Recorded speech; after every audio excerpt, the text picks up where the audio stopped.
Good evening mga kaibon. So welcome back sa aking YouTube channel, ang Ken Ken Mini Aviary. So for today's video ay mayroon tayong update dito sa ating medium bird. Ayan. So ayan, mayroon tayong good news dito sa ating medium.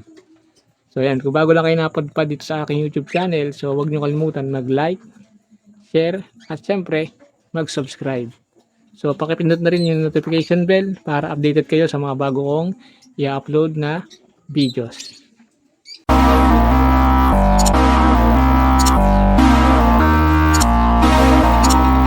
So ito na nga mga kaibon yung ating update dito sa ating medium bird. So ito yung ating GCC mga kaibon. So ayan. So kung napanood yung mga vlog natin nakaraan, so ito yung ating napalit na GCC. So, bali dalawa to mga kaibon. So, isa ay cinnamon. So, ito yung green. Ito yung DNA na cock. So, ayan. So, yung cinnamon, so, ungender siya mga kaibon. So, bala ko sana siya ipa-DNA. Kaso nga lang, wala pa tayong budget. So, ayan. Pinabayaan muna natin sila kasi nag-banded naman sila. So, ang good news natin mga kaibon, so, nung sinilip ko to nung isang araw, so, meron na lang itlog. So hindi ko lang sabi na i-video mga kaibon dahil nga meron tayong pasok. So ito lang yung pagkakataon natin dahil nga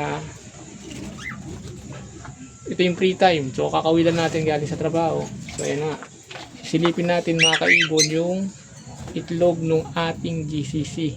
So ito yung kauna-una natin sa itlog. So dahil nga first time lang tayo dito sa ganitong ibon. So ayan.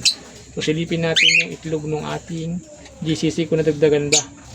Ito na mga kaibon at atin nang silipin yung paitlog ng ating GCC. So ayan. So kung napansin nyo, ayan, nag-itlog siya ng January 5, 2025. So ang araw ngayon ay January 7.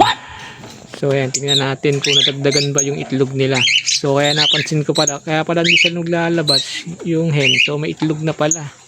So nakakatuwa mga kaibon. So ito yung ating first time na nakapagpaitlog tayo ng GCC. So first time din natin nag-alaga. At ito yung first time na nakapagpaitlog tayo. So ito mga kaibon, silipin na natin kung nadagdagan ba yung itlog nila. So yun na nga mga kaibon. So good news.